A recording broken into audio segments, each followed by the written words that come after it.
Hey, Coach, how you doing? Rob Knox from the Nine. um, just kind of piggybacking off of one of the questions. What, obviously, you've coached a while. What was special about tonight or different as far as just being part of the Armed Forces Classic and obviously having to change venues and things of that nature? Yeah,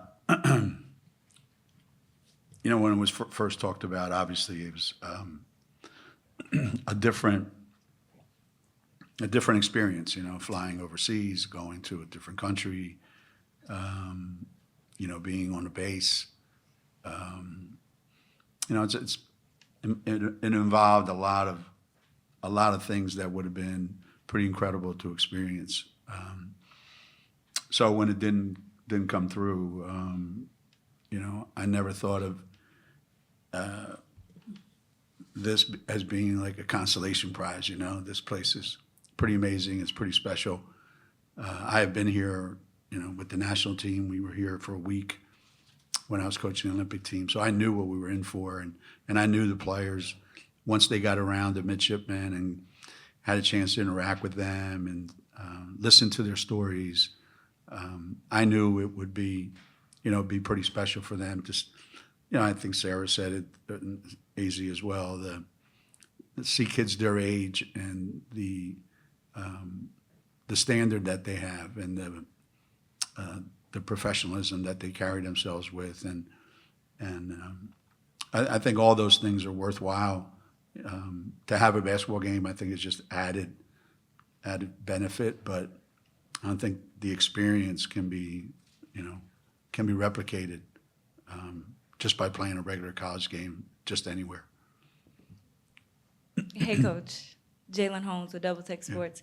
So you could feel the energy in the arena tonight. Like, how do these moments help elevate not just your program, but women's basketball as a whole?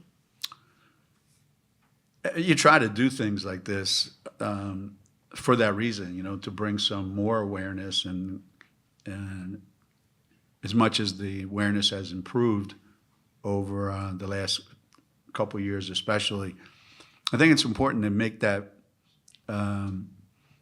sure that commitment or that sort of incredible outpouring that we've had the last couple of years, that we continue to push it forward, and not sit back and say, yeah, we're there now. We got a long way to go, to catch up to where we want to be. But ESPN is incredible at these events. They're big events people. They've got their best crew, over there on the stage. They've got their best crew calling the game on the sideline. So I think all that speaks to what ESPN and the world of women's basketball is today, that it's a big event. And, you can, as long as I've been there, we kind of like big events. Geno, is this about what you expected for a season opener and just kind of the highs and then the second half, more or less? What did you make of the variety of basketball you saw from your team? That's usually what you get at this time of the year.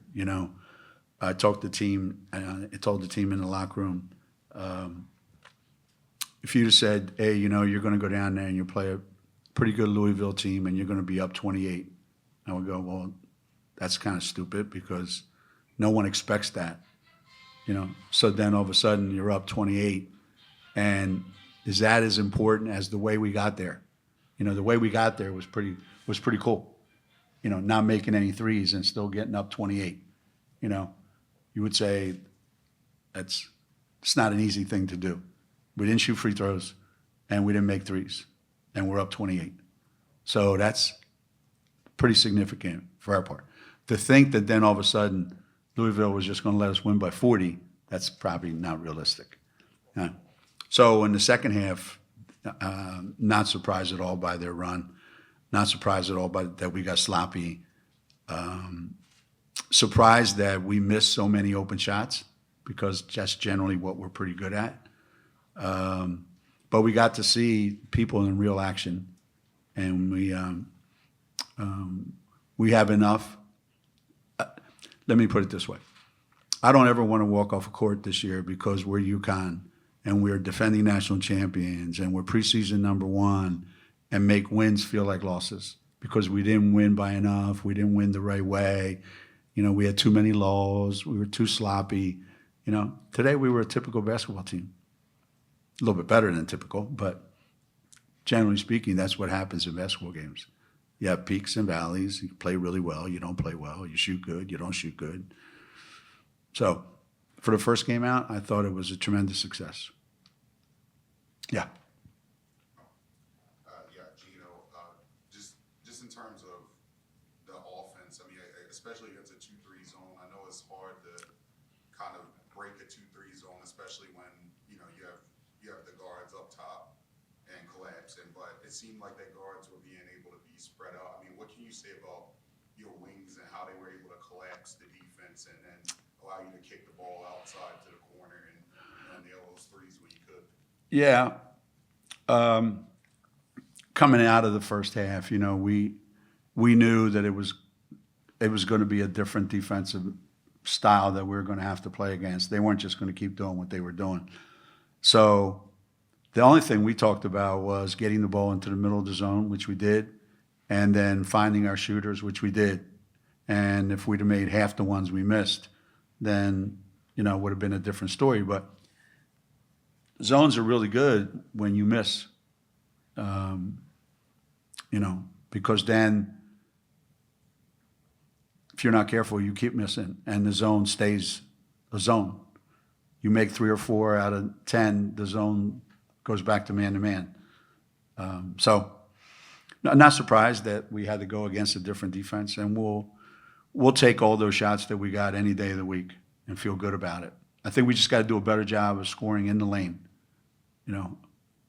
getting more dribble penetration against not just the zone, but we got a lot of dribble penetration and got to the rim a lot in transition. I don't know that we did as good a job of it in the half-court set. Hi, Geno. Kyle Goon from the Baltimore Banner. My colleague Kareem asked Sarah about, diversifying her game a little bit, but what does, her ability to move the ball up the floor, her ability to pass out and find her teammates for baskets, how does that change the team dynamic this year, and does it unlock something? Last year in the NCAA tournament, we ran a lot of our offense through Sarah. We made sure the ball got to the middle of the floor, and then we let her operate against the other team's big, and we thought that would be a huge mismatch, and it turned out that it was. I think we're gonna see teams try different things, against Sarah. So we tried different things, we tried to put her in spaces that we thought she had an advantage over the people that were guarding her. And I think when you have a player like Sarah that can rebound the ball like she rebounds it, and then start the break and bring the ball up the floor, I think that's a whole new dynamic that we've had some of those guys in the past, whether it was Stewie or Maya Moore, guys that could just be great rebounders and just bring the ball up the floor. So I really believe that adds a different dimension to our offense. And because she's such a gifted passer, there's a lot of opportunities when she has the ball in her hands. So we try to put the ball in her hands as often as possible. Geno, Tim Nolan, Navy Athletics. What is it about you, for you personally, coming to the Naval Academy? What is so impactful, and what do you always draw from your visits here to Annapolis? All my visits here are about history, about tradition, something that I'm pretty touched by. I think all the academies in this country have a unique place in America. my father-in-law, Kathy's father, played basketball here, graduated in 1932, before the war. You know, got a chance to find a stat sheet, you know, with his name on it. I enjoy asking questions of the midshipmen and finding out their story, where they're from, why they chose to come here, what their goal is going forward, and just incredibly amazed at their stories of where they were, where they're going, what they aspire to be. You know, it's the best that America has to offer, and it's a moment of you know, tremendous pride, I think, to be able to walk around the yard, as they call it, with them. I think I just really, really, really admire everything that they do here. Hey, Geno. One more on Sarah. What about the new Sarah allows you to kind of do more with Sarah, like you just kind of said, putting the ball in her hands, allow her to push it up? Does having kind of Sarah take more of those, I guess, center reps kind of allow you to do more with Sarah Strong? Yeah, you know, so much of the focus of what we were doing last year was Paige, and in reality, we played a little bit slower at times last year to accommodate Paige, because we wanted to make sure the ball was in her hands, and that she and Sarah could play a lot of two-man game, and Paige was able to find whoever was open easy. So between Paige doing that and then giving it to Sarah, we had two people that we thought anybody that's remotely open is going to get an open shot today. Well, without Paige being there, you know, obviously we've lost that. So now she's going to have it more often, and we'll find her more often. And it's incumbent on her to then take the ball and make something great happen. You know, so we post her up and she scores on a couple big time moves inside. You know, we put her outside, she finds people. I don't think she shot the ball great today, but she's a playmaker, and we're going to put the ball in our best playmakers' hands. Coach David Osceola for the Capital Gazette here in Annapolis. You talked about the pride coming here and the great experience. So did your players. Is there a chance we could see UConn back in Annapolis to take on Navy in the future, just for the experience, if nothing else? I think that would be up to Tim, the coach here at Navy.